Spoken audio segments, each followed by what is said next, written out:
नमस्कार मित्रांनो, माझ्या नवऱ्याने मला घटस्फोट दिला होता कारण डॉक्टरांनी सांगितलं होतं की मी कधी आई होऊ शकत नाही. त्याने दुसरं लग्न केलं आणि वर्षभरातच त्याच्या घरी एका मुलाचा जन्म झाला. एके दिवशी त्याने मला त्याच्या मुलाच्या पहिल्या वाढदिवसाला बोलावलं. मला चांगलंच कळून चुकलं होतं की त्याचा हेतू काय आहे. मला दुखवणं, पण मी शांत होते. माझ्याजवळ एक लिफाफा होता जो मी मुद्दाम बरोबर घेतला. पार्टीला पोहोचल्यावर त्याने मला पाहिलं. चेहऱ्यावर घमंड दिसत होता. तो हसत म्हणाला, गायत्री, तुला घटस्फोट देण्याचा माझा निर्णय योग्य ठरला. आज मी एका मुलाचा बाप आहे. त्याचे हे शब्द ऐकून मला हसू आलं. मी शांतपणे तो लिफाफा त्याच्या हातावर ठेवला आणि म्हटलं, आधी हा उघडून बघ. तो गोंधळला, पण लिफाफा उघडला आणि वाचून त्याचा चेहरा फक्त पाहण्यासारखा होता. माझं नाव गायत्री आहे. आज घरात नणंदेच्या मुलाच्या वाढदिवसाच्या निमित्ताने पूजा ठेवली होती. मी पूजेच्या सामानाला हात लावला होता आणि ते माझ्या सासूबाईंनी पाहिलं. त्यांनी मोठ्या आवाजात मला ओरडायला सुरुवात केली. तुला कळत नाही का गायत्री, हे अस्मिताच्या मुलाच्या पूजेचं सामान आहे आणि त्याला वांजबाईने हात लावला म्हणजे सगळा अपशकुन झाला. तुला आमच्या सुखाचा हेवा वाटतोय का, म्हणून मुद्दाम केलंस? हे ऐकून माझ्या डोळ्यातून अश्रू गळायला लागले. पण मनातल्या भावना दाबत मी शांतपणे म्हटलं, आई, पण पुढचं बोलण्याची ताकद उरली नाही. एवढ्यात माझी नणंद अस्मिता, जी माझी नणंद कमी आणि मैत्रीण जास्त होती, टोमणे मारत म्हणाली, वहिनी, तुमच्याकडून अशी अपेक्षा नव्हती. कदाचित तुम्हाला हे बघवत नसेल की मी आई झाले आहे. हे सगळं ऐकून मी माझ्या नवऱ्याकडे पाहिलं. माझ्या डोळ्यात आशा होती की तो माझी बाजू घेईल, पण त्याने मला ऐकवलं, तुला अस्मिता बहिणीसारखी वाटते ना, मग तू असं कसं करू शकतेस? त्याचे हे शब्द ऐकून मी तुटून गेले. सासूबाई आणि नणंदीच्या टोमण्यापेक्षा नवऱ्याचं असं वागणं स्त्रीच्या हृदयाला भोसकून जातं. मी रडत स्वयंपाकघरात जाऊन काम करू लागले. घरातल्या सगळ्या जबाबदाऱ्या माझ्यावर होत्या, पण मी वांज असल्यामुळे पूजेसाठी मात्र माझ्या हातांना अस्पृश्य ठरवलं होतं. मनात विचार आला, आई होणं किंवा न होणं हे माझ्या हातात कुठे आहे?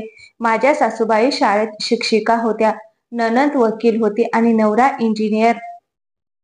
एवढे शिकले सवरलेले असूनही त्यांच्या विचारसरणीत असा दुष्काळ. असे विचार करत मी स्वतःला सावरत होते, पण मनात एकच भावना होती, स्त्रीची क्षमता तिच्या मातृत्वावर नाही तर तिच्या माणुसकीवर असते. मला अजूनही स्पष्ट आठवतंय की माझी आणि गिरीशची पहिली भेट ऑफिसमध्येच कशी झाली होती. मी नुकतंच ऑफिस जॉईन केलं होतं. काही दिवसातच एका मीटिंगमध्ये मी प्रेझेंटेशन दिलं. सगळ्यांनी त्याचं कौतुक केलं, अगदी बॉसनेही. गिरीशही त्यावेळी तिथे होता आणि त्याला माझं प्रेझेंटेशन खूप आवडलं होतं. आम्ही एकाच ऑफिसमध्ये एकत्र काम करत होतो आणि त्याच काळात आमचं नातं कधी बांधलं गेलं हे आम्हालाही कळलं नाही. जेव्हा आम्ही घरच्यांशी याबाबत बोललो तेव्हा त्यांनाही आमचं नातं मान्य होतं. लवकरच आमचं लग्न झालं. माझं सासरचं घर खूप चांगलं होतं. सासूबाई, सासरे, नणंद सगळे प्रेमळ होते. गिरीश सारखा नवरा मिळाला म्हणून मी स्वतःला खूप भाग्यवान समजत होते. गिरीशने लग्नानंतर मला सांगितलं होतं, 2-3 वर्ष मूल नको, आधी आपण लाईफ एन्जॉय करू, मग मुलांची जबाबदारी घेऊ. त्यावेळेस मला हे योग्यच वाटलं आणि म्हणून घरातलं कुणीही मुलाबाबत काही बोललं नाही. पण लग्नाला 5 वर्षे होताच घरातल्यांनी टोमणे मारायला सुरुवात केली. लोक माझ्या पाठीमागे वांजोटी म्हणायला लागले. गिरीशही यावर काहीच बोलला नाही. सुरुवातीला वाटलं त्याला काही फरक पडत नाही, पण हळूहळू त्यांचं वागणं बदललं. तो माझ्याशी व्यवस्थित बोलायचा नाही, फक्त आवश्यक तेवढं बोलून बाजूला व्हायचा. आमचं नातं इतकं तुटकं झालं की एकाच घरात राहूनही आम्ही केवळ नावापुरते नवरा बायको उरलो होतो. माझं दुःख कोणाला सांगणार, कोण मला समजून घेणार? आज आमच्या लग्नाला 8 वर्षे पूर्ण झाली होती. आमच्या लग्नाचा वाढदिवस होता आणि मनात कुठेतरी आशा होती की आज गिरीश मला शुभेच्छा देईल. त्याच्या आवडीचा नाश्ता करून त्याला दिला, पण त्याने शांतपणे नाश्ता केला आणि एकही शब्द न बोलता ऑफिसला निघून गेला. त्याच्या वागण्याने माझं मन खूप कोमेजलं, पण तरीही मी स्वतःला सावरलं. त्याला सरप्राईज द्यायचं म्हणून मी ऑफिसमध्ये फोन करून सुट्टी घेतली. गिरीशला कदाचित वाटेल की मी आजारी आहे, पण त्याने एकदाही विचारलं नाही, तुला काय झालंय, तब्येत बरे नाही का? संध्याकाळी मी त्याच्या आवडीचं मटर पनीर, पुलाव, गुलाबजाम आणि बरेच पदार्थ तयार केले. मनात विचार आला की जेवताना तो नक्की माझ्याशी बोलेल आणि मी त्याला मूल दत्तक घेण्याची विनंती करीन. तो घरी आला पण माझ्याकडे एकदाही पाहिलं नाही. मला वाटलं कदाचित बेडरूम मध्ये जाऊन शुभेच्छा देईल, पण तसं काहीच झालं नाही. उलट त्याने माझ्याकडे साधी नजर टाकण्याचीही तसदी घेतली नाही. त्या क्षणी वाटलं की माझ्या आयुष्याचं गोड स्वप्न आता कायमचं दुभंगलं आहे. स्त्रीचं हृदय त्या क्षणी कळतं जेव्हा ती तिच्या जोडीदाराच्या प्रेमाशिवाय एकटी उरते. माझं मन पूर्णतः कोलमडलं होतं, पण त्याच वेळी मनात विचार आला, मी स्त्री आहे आणि मातृत्वासाठी मला अपमान सोसावा लागतोय. पण का? माझ्या हाती नाही ते मी कसं बदलू? संसाराचा गाडा एकट्या स्त्रीने ओढायचं आणि दोष तिच्या मनगटावरच ठेवायचा, हीच का समाजाची मोजपट्टी? थोडा वेळ मी वाट पाहिली, पण शेवटी राहवलं नाही. मी गिरीशला विचारलं, गिरीश, आज आपल्या लग्नाचा वाढदिवस आहे, तू हेही विसरलास का? हे ऐकताच त्याने वळून कटू हसत उत्तर दिलं, अगं नाही नाही, हा दिवस विसरणं माझ्यासाठी अशक्य आहे, कारण आजच्या दिवशी एक वाजोटी बाई माझ्या गळ्यात पडली होती. त्याचे हे शब्द ऐकताच माझ्या डोळ्यासमोर अंधार झाला. मला कसं तरीच वाटलं, पण मी डोळ्यातून ओघळणाऱ्या अश्रूंना रोखत त्याच्याशी शांतपणे म्हणाले, गिरीश, आपण एक मूल दत्तक घेऊ शकत नाही का? हे ऐकताच त्याचा आवाज अजून कठोर झाला. तो म्हणाला, मी तुला किती वेळा सांगितलंय आणि यावर किती वेळा भांडणं झाली आहेत.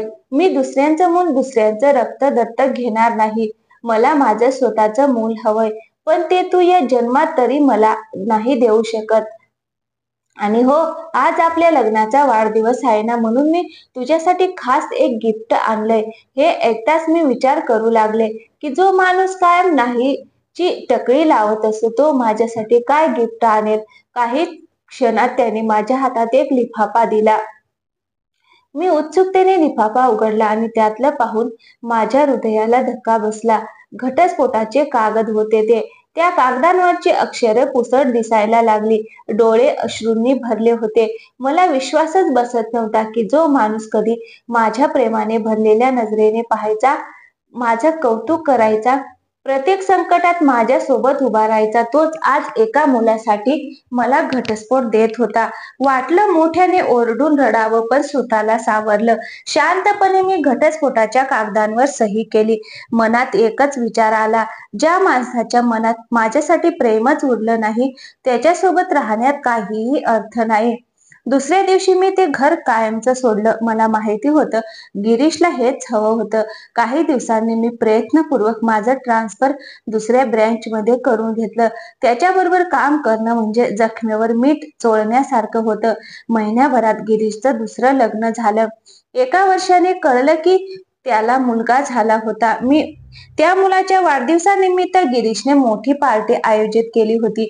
मला वाटलं हे बोलावणं मला हिणवण्यासाठीच आहे, तरी मी ठरवलं की मी तिथे जाईन. मी पार्टीत पोहोचताच त्याने मला पाहिलं आणि कुटील हसत जवळ येऊन म्हणाला, बघितलंस, तुला घटस्फोट देण्याचा माझा निर्णय किती योग्य होता. आज मी बाप झालोय. बाप, मी शांतपणे त्याचं अभिनंदन केलं. त्यानंतर मी माझ्या हातातल्या लिफाफ्याचा फडशा काढला आणि त्याला दिला. म्हणाले, हे तुला माझ्याकडून सरप्राईज गिफ्ट आहे. गिफ्ट म्हटलं तसा तो थोडासा चकित झाला. त्याला आठवलं की लग्नाच्या वाढदिवसाच्या दिवशी त्यानेही मला एक सरप्राईज दिलं होतं, घटस्फोटाचे कागद. तो लिफाफा उघडून पाहताच त्याच्या चेहऱ्यावरचं हास्य गायब झालं. त्याच्या पायाखालची जमीनच सरकली होती. डिसेंबर महिन्यातल्या कडाक्याच्या थंडीत गिरीशच्या अंगातून घामाच्या धारा वाहू लागल्या होत्या. त्याच्या हातात लिफाफा होता आणि त्यामध्ये त्याचा मेडिकल रिपोर्ट होता. त्या रिपोर्टमध्ये स्पष्ट लिहिलं होतं, की तो कधीच बाप होऊ शकत नाही. तो त्याच्या बायकोकडे पाहू लागला. त्याच्या झुकलेल्या नजरेतून सगळं सत्य आरशासारखं स्पष्ट झालं. मी त्याच्या डोळ्यात पाहून शांतपणे म्हणाले, आता ठरवायचं आहे तुला, दुसऱ्याचं मूल, दुसऱ्याचं रक्त दत्तक घ्यायचं आहे की नाही. हे बोलून मी तिथून निघून गेले. दुसऱ्या दिवशी गिरीश आणि त्याची आई माझ्या घरी आले. दोघेही खूपच अस्वस्थ होते. काय बोलावं हे त्यांना कळत नव्हतं. अखेर गिरीश बोलला, तो मेडिकल रिपोर्ट. मी शांतपणे म्हणाले, तुला आठवतंय आपण दोघं मेडिकल चेकअपसाठी गेलो होतो आणि काही कारणाने तू रिपोर्ट आणायला जाऊ शकला नाहीस, म्हणून मी एकटीच गेले होते. गिरीश म्हणाला, हो, आणि तू परत येऊन सांगितलं होतंस की दोष तुझ्यामध्ये आहे. मग तू खोटं का बोललीस? का एवढ्या दिवस सगळ्यांचे टोमणे सहन केलेस? मी हळुवारपणे उत्तर दिलं, कारण मी तुझ्यावर प्रेम करत होते. मला वाटलं की तुला हे सत्य समजलं तर तू ते सहन करू शकणार नाहीस. तू तुटून जाशील आणि मी तुला तुटताना पाहू शकत नव्हते. माझं काय होतं, मला सवय झाली होती टोमणे ऐकण्याची. पण जेव्हा तूही मला वांझोटी म्हणू लागलास तेव्हा मात्र माझा संयम सुटला. गिरीशने पुन्हा विचारलं, पण जेव्हा मी तुला घटस्फोटाचे पेपर दिले तेव्हा का खरं सांगितलं नाहीस? मी उत्तर दिलं, गिरीश, चूक माझीच आहे. मी तुझ्यावर एवढं प्रेम केलं, एवढा विश्वास ठेवला की काही झालं तरी तू मला कधीच एकटीला सोडणार नाहीस असं वाटलं होतं. पण जर तुझं प्रेमच संपलं होतं तर एकत्र राहण्यात काहीच अर्थ नव्हता. माझ्या सासूबाई डोळ्यात पश्चाताप दाटवत म्हणाल्या, आमच्याकडून मोठी चूक झाली सुनबाई. शक्य असेल तर आम्हाला माफ कर आणि सगळं विसरून पुन्हा आमच्या सोबत घरी चल. त्यावर मी ठामपणे म्हणाले, माफीचा प्रश्नच नाही, इथे गोष्ट स्वाभिमानाची आहे. आता त्या घरात पाय ठेवणं माझ्यासाठी शक्य नाही.